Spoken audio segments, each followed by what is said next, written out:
আসসালামু আলাইকুম, সবাই কেমন আছেন? তো আজকে একটা আননোন নাম্বার থেকে একটা আন্টি কল দিছে। তো আমি মনে করছিলাম আমার আব্বু, কারণ আমার নানু অসুস্থ। তো নানুকে দেখতে আমি হাসপাতালে যাইতে চাইছি, আব্বু মারা গেছে ওই দিন। আব্বু, আম্মু, আমার ভাই গেছিল, কিন্তু আমি যাওয়ার কথা থাকলেও আমি বলছি যে যাব না, আমার বিরাট একটা কাজ ছিল। তো ওই রাত থেকে আবার বিড়ালে বাহার থেকে যাইতে যাইতে লেট হয়ে যায়, বিভিন্ন এইসব কারণের জন্য মানাবসে যাইতে। তো তাও আমি ফোন কাটে দিয়ে আমি আম্মুকে বলছি সাইকেল নিয়ে যাচ্ছি। তো মানাবসে যে জানিয়ে গেছে তো কল দিছে, আব্বু কল দিছে, কল দেওয়ার পরে আন্টিটা কল দিছে, আন্টি কল দিয়ে দিছে। আর আমি ঠিক করছি যে বলবো যে আমি কে, তারপর পরিচয় নেওয়ার পর তারপর যদি অন্য কেউ হয় তখন যে আমি কথা বলবো, নাহলে বলবো যে আমি বিড়ালের বাসায় আসছি।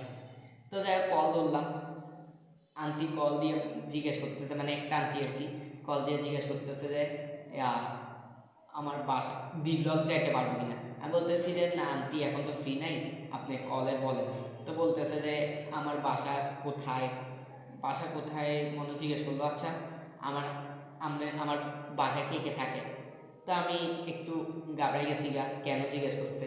তো আমি বললাম যে আন্টি আমার আম্মু, আব্বু, আমার ভাই আর আমি। তো এবার উনি জিজ্ঞেস করতেছে আমার আব্বু কী করে। এবার তো মানে হালকা ভয় পাই গেছি যে কেন।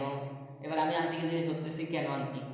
বলতেছে যে তোমাদের বাসায় কি নিচতলা না ভাড়া বাসায় থাকি নাকি, কেন? আমি বলতেছি যে আমার আব্বু টিনের ব্যবসা করে আর আমি ভাড়া বাসায় থাকি। তো আমি জিজ্ঞেস করলাম যে আপনি কি বিড়ালের জন্য? বলতেছে যে হ্যাঁ, এরকম একটা বিড়াল অ্যাডপশন দিবে, রাখবে, খরচ কত? আমি বলতেছি আন্টি অ্যাডপশন যদি দেন খরচ তো এরকম দিয়ে পোষাবেন আপনারা, আপনি অ্যাডপশন দিয়ে দেন।